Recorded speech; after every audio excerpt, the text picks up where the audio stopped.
আমরা এখন এসছি রঘু ডাকাতের ডেরায়। হ্যাঁ, এখানে রঘু ডাকাতের ডাকাত কালী পুজো হয়। বেশ চারিদিকে একটা গা ছমছমে ব্যাপার। এখানে আগে নরবলি হতো। আর এই পুরো এরিয়াটা হংসেশ্বরী মন্দিরের সাথে কিন্তু মাটির নিচের দিয়ে কানেক্টেড। এখন বন্ধ হয়ে গেছে, বাট আগে ওরা এই এরিয়া দিয়ে যাতায়াত করতো। রঘু ডাকাত মুভিটার কিছু শুটিংও এখানে হয়েছে। চলো তোমাদের দেখাচ্ছি।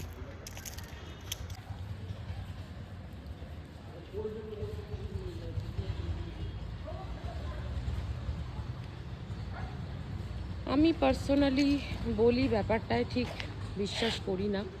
আমার ভালো লাগে না, আমার খুবই খারাপ লাগে। বাট চলছে, কোথাও কোথাও এখনো চলছে। এটা হচ্ছে মন্দিরটা। অসাধারণ সুন্দর মায়ের মূর্তি।